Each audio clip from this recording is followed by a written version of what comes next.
Hey, everybody, this is Tell the Truth Sports Radio. I'm your host, Ron Fitch, and we got to see the truth about the NFL a little bit early. Um, Eagles and Chiefs, the game was lost on a Kelsey drop. The, the Chiefs are driving in to make the score 17-13, and Kelsey drops the ball. The Eagles come down and they score. And they win the game 20-17 on a nice pass to Smith, and it looked like and Jalen Hurts was tush pushing the whole game. They tush pushed their way into a victory. Kansas scores a too late touchdown. They weren't coming back, and they won 20-17. And everybody talks about the value of Jalen Hurts. Oh, you wouldn't win without Barkley. I think they both need each other from the standpoint of Barkley's going to run great, but if they stack the line of scrimmage, Jalen Hurts does enough with the weapons he has. You know who he is? He's like Phil Simms. Certain quarterbacks are not going to wow you with their stats or their ability to sling the ball and spin it, but they know how to navigate through a game. There's certain things they can and can't do. The things they can't do, they won't. And Hurts is not, he's not going to make Aaron Rodgers like throws on the run or nothing like that. If he gets pressured and he's on the run, he's going to throw it away. He doesn't have the ability to make that throw.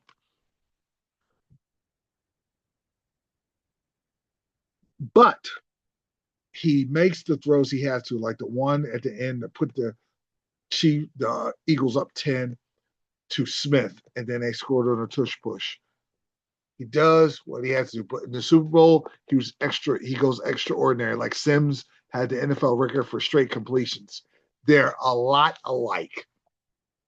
And the Eagles are the Eagles. The only thing is that effort's not good enough to beat Green Bay. Green Bay beat the Commanders. They destroyed Washington badly, and they're rolling. The only thing I don't like Jordan Love's throwing that ball off his back foot over and over and over. That concerns me a little bit. Other than that, that team is complete. Parsons, you just can't block him right now. I mean, he was going through double teams. And now that means the rest of the defense eats, and their secondary is playing great. They're playing every level. They're running it. Kraft is a superb tight end. I'm not crazy about their receivers, but they do have young receivers. See where it goes. But they're up there with the Eagles, and the Rams are solid. The Rams play the Eagles this week. That's going to let me know a lot in Philadelphia. To see him to cry before, well, the Rams couldn't get that last touchdown in the red zone to win the game. Let's see what happens this time. I'm going to tell you the best teams, the Super Bowl contenders. Very impressed with the Chargers. I hate the Khalil Mack injury. I don't know how long he's going to be out. Bud Dupree, that's good. He comes right in. But they have to hope he comes back because you need depth. They're one of the few teams that can stop the run. Them in Tampa. Everybody else gets ran on. Baltimore got ran on by Buffalo. Buffalo got ran on by Baltimore.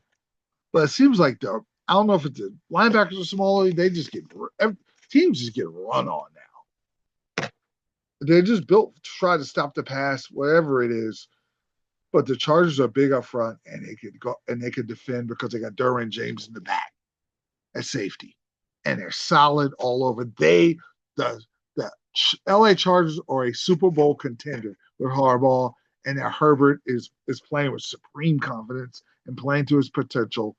And you got Allen back, and the running game, they're using Najee Harris correctly because he's just a guy that'll get you 4 or 5 hard yards off the middle. And Hampton is the guy. Hampton is their really go-to back, even though he's a rookie, because he's explosive. But Harris is there. They're both big, and they're just Chargers are a big, fast team.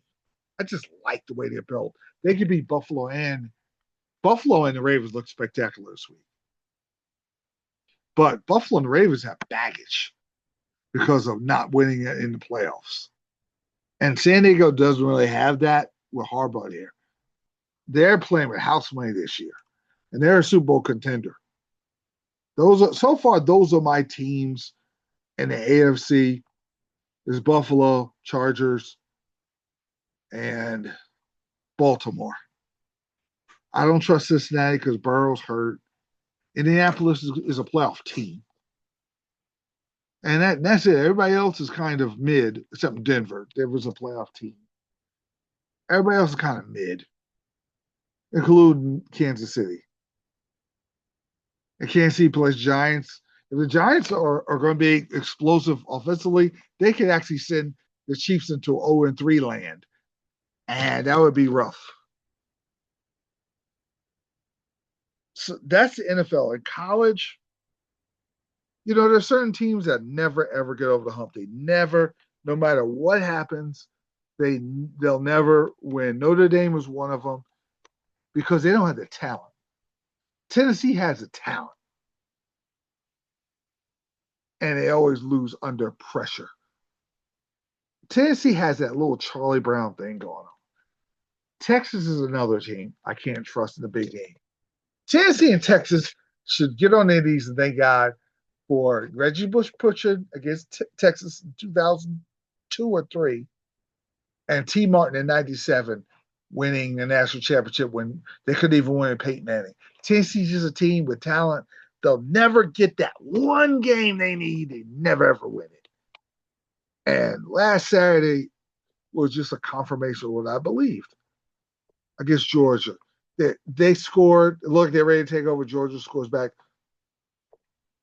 Now, Georgia's the best team in the country. Okay, let's not kid ourselves. They're the very best team in the. And you know what it is? They're so explosive on both sides of the line of scrimmage. Their receiving core is a lot better. Their quarterback play was superb. I mean,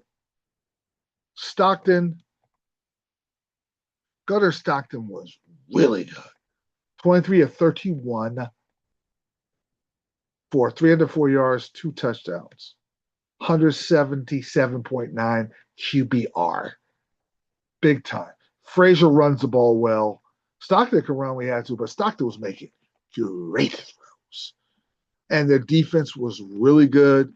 Because Tennessee is equally as good and explosive. Tennessee, this is where Tennessee lost the game.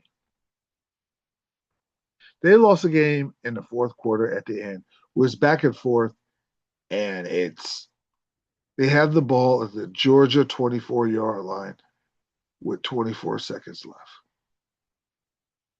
And it's 3rd and 5. And what you have to do on 3rd and 5 is take another play, get closer. I don't trust kickers. They're the Georgia 25-yard line after that dumb penalty. They were panicking anyway. Once they got close, they need to get to about the 15. I'm going to run another play and then kick the field goal. I'm not going to panic and then kick the field goal on 3rd down. I want to get as close as I can to make sure, because the kicker looked nervous on the sideline. I'm thinking I want him to kick what is equivalent of a extra point with a couple of seconds left, and then you try to kick the field goal. You had a timeout, use that, and then you kick the field goal and win the game. But he missed the field goal. I knew the game was over. And Tennessee drives, they don't get the touchdown on the first drive, and you know the kicker's going to make it because the pressure's off. You know the game's over. You know Georgia's scoring right after you kick the field goal. So now he doesn't have to worry about. Now, if it's a game on the line, he probably would have missed it. But now that you know it's like an exhibition kick because you know Georgia driving. Georgia drove right and scored and ended the game. And that's Tennessee in a nutshell. That's their program. Hypo-panic, and it's just a continuation of all the coaches they had. And it was a one-time Philip Fulmer was clutch, was 97. And when they finally beat Florida State. And Notre Dame lost to Texas A&M. Texas A&M, I think, is better. Notre Dame just stupidly tried to go for 2 when they took a 7-point lead late. When they didn't get that, I knew Texas A&M came down and scored very very, very impressed with Texas A&M going on the road and taking care of business after Notre Dame stupidly, instead of just taking a 7-point lead, tried to go for two. And then Marcel Reed rushed the ball, 11 yards, touchdown. Texas A&M gets a big win. Notre Dame season over. Notre Dame wasn't good. Notre Dame isn't as good as they were last year. They'll go to a bowl, but they don't have any more tough teams on their resume, and they're not going to have a good enough resume to go anywhere. So play out the string if you know Notre Dame, go win a bowl game, and then try to rebuild for next year. That's it. Texas A&M, the sky's the limit because you got the SEC schedule, and you're 3-0. You beat the number 18 Notre Dame. You got Auburn, Mississippi State, Florida, Arkansas, LSU, Missouri, who's ranked, South Carolina had a bad loss because their quarterback got hurt, and number 8 Texas at the end of the year. And Texas A&M has a good enough year where they're playing for a playoff spot, and that game at Texas means something. Woo, woo! My gosh, that is an awesome, awesome game to watch. I don't know if Texas A&M could make it that far with these monsters coming up, but they take care of Auburn at home and Mississippi at home. And Florida, definitely Florida. Florida's a mess. And you go at Arkansas, you win those games. Now you got room if you lose to LSU or Mizzou. Now, if you lose 2, you're okay in the SEC. You just don't want to lose 3. And I'm very impressed with Texas A&M. I love their court. I love Marcel Reed. 2 touchdowns. Moss runs the ball hard. Reed ran and passed it okay. 300 yards, 360 yards passing 2 TDs. Not super accurate, but really athletic. There's room to grow. I'm bullish on Texas A&M, but nobody's beating Georgia. Georgia's the best team in the country. LSU's very good. They're right there. Ohio State's right there. I don't know their rebuild. Ohio State's probably a year away from being like how Georgia is. And Georgia got blown out by Notre Dame last year. I know they probably wanted revenge. That's not going to happen. But they're going to make the playoffs. They'll probably win the SEC. They may stub their toe. The SEC's rough. They're going to destroy Alabama and exercise all those demons. And then they'll probably slip up somewhere and then head toward the SEC championship and do what they do. Now, the season hasn't shaped yet because Oregon and Penn State and Ohio State are all going to run into each other. So that's going to be big. Oklahoma is much improved, okay, because of John Madier, who transferred over with their coach. He's something special. He had 22 yards passing and 1 touchdown.